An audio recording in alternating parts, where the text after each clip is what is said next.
ICC champions trophy 2025 இலிருந்து ஜஸ்பிரித் பும்ரா நீக்கப்பட்டார். ஹர்ஷித் ராணா மாற்றாக சேர்க்கப்பட்டார். பும்ரா ஆரம்ப அணியில் இடம் பெற்றிருந்த போதிலும் கீழ் முதுகில் ஏற்பட்ட காயம் காரணமாக அவர் அணியில் இடம்பெறவில்லை. பும்ராவுக்கு பதிலாக ஹர்ஷித் ராணா சேர்க்கப்பட்டுள்ளார். இந்தியாவின் முன்னணி வேகப்பந்து வீச்சாளரான ஜஸ்பிரித் பும்ரா கீழ் முதுகில் ஏற்பட்ட காயம் காரணமாக 2025 ஆண்டு ஐசிசி சாம்பியன்ஸ் டிராபியில் இருந்து அதிகாரப்பூர்வமாக விலக்கப்பட்டுள்ளார். தற்காலிக அணியில் பும்ரா இடம் பெற்றிருந்தும் அவர் இடம்பெற தவறியதால் பும்ராவுக்கு பதிலாக ஹர்ஷித் ராணாவை பிசிசிஐ அறிவித்தது. 8 நாடுகள் பங்கேற்கும் இந்த போட்டி பிப்ரவரி 19 கராச்சியில் தொடங்கும். தொடக்க ஆட்டத்தில் போட்டியை நடத்தும் பாகிஸ்தான் நியூசிலாந்தை எதிர்கொள்ளும். முன்னதாக பார்டர் கவாஸ்கர் டிராபி தொடரின் இறுதி டெஸ்டின் போது ஏற்பட்ட காயத்திலிருந்து பும்ரா மீள்வது குறித்து கவலைகள் இருந்த போதிலும் சாம்பியன்ஸ் டிராபிக்கான இந்தியாவின் 15 பேர் கொண்ட அணியில் பும்ரா இடம் பெற்றார்.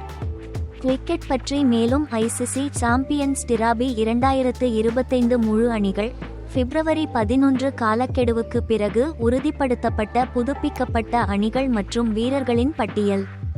ஒரு உள்நாட்டு கிரிக்கெட் வீரருக்கு ரஞ்சி டிராபியை வெல்வதை எதுவும் வெல்ல முடியாது. Sheldon Jackson. சாம்பியன்ஸ் டிராபி 2025 ஆப்கானிஸ்தானின் கசான்ஃபர் காயம் காரணமாக விலகினார். ஐபிஎல்லை இழக்க நேரிடும். பெங்களூருவில் உள்ள தேசிய கிரிக்கெட் அகாடமியில் இருந்த பும்ரா பல ஸ்கேன்களுக்கு உட்படுத்தப்பட்டார்.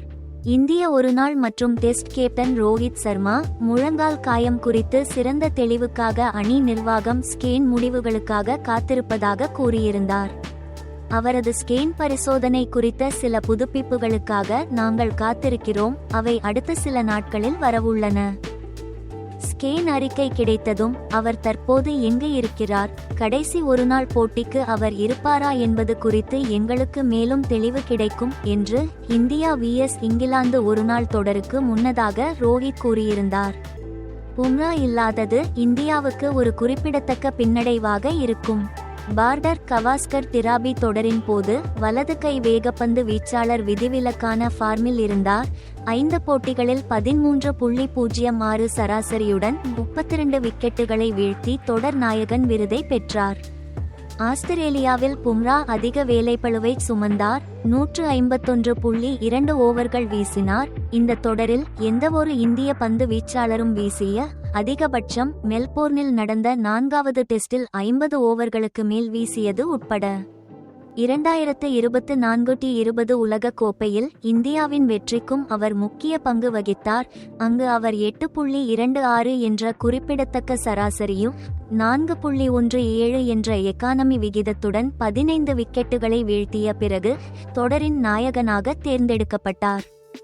இந்திய அணியில் வருண் சக்கரவர்த்தியும் இடம்பெற்றுள்ளார். ஆரம்பத்தில் தற்காலிக அணியில் இடம்பெற்றிருந்த யஷஸ்வி ஜெய்ஸ்வாலுக்கு பதிலாக சுழற்பந்து வீச்சாளர் வருவார். இந்தியா தனது அனைத்து போட்டிகளையும் துபாயில் விளையாடும். இந்த 50 ஓவர் போட்டியில் பாகிஸ்தான் நடப்பு சாம்பியனாக உள்ளது. 2017 ஆண்டு இறுதிப் போட்டியில் இந்தியாவை வீழ்த்தி பட்டத்தை வென்றது.